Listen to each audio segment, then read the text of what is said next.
Good morning, St. Francis. Good morning, people of God. It is Thursday, the 4th day of January, 2024.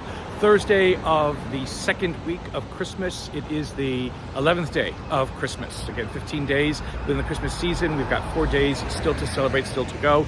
Today is also the memorial of St. Elizabeth Ann Seton, patron saint of all Catholic schools, Catholic education, especially elementary education. So for everyone at the Franciscan school today, it is one of our feast days, St. Elizabeth Ann Seton today.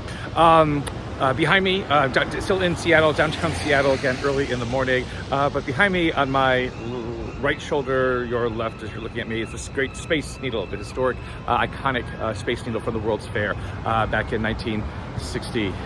Something. But it rises. It's rising right behind me over there. You can see in the distance. But today, on this 11th day of Christmas, this Thursday of the second week of Christmas, Elizabeth Ann Seton, John's Gospel continues. John's Gospel continues, yes, but the first letter of John continues as our first reading, basically saying that for those of us who are begotten of God, there can be no sin.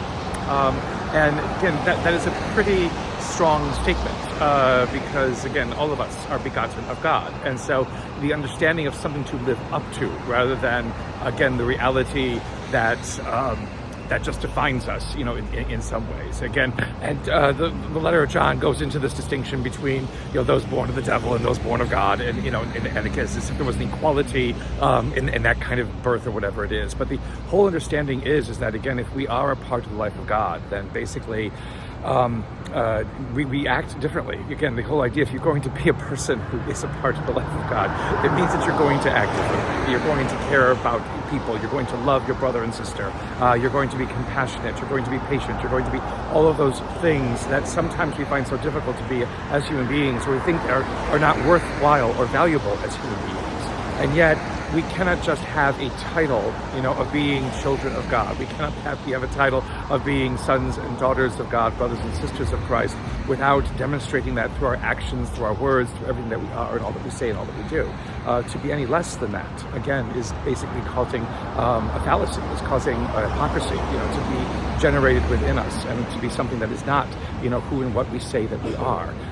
Living up to being a believer, living up to being someone who is a brother, a sister of Christ, son or daughter of God, is a tremendous undertaking, but not something that is impossible. Again, for those of us who dare to believe and who receive the wonder and the glory that is this Christmas season.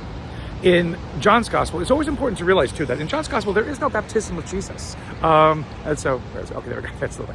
There is no baptism of Jesus, which again, it solves the whole riddle and problem of why Jesus is being baptized for forgiveness of sins, that the synoptics have. But basically, in John's Gospel, John the Baptist points Jesus out, and that's all that's needed. That's all that's necessary. And what we have today follows is that the two of the followers of John the Baptist now become followers of Christ, and they go after him.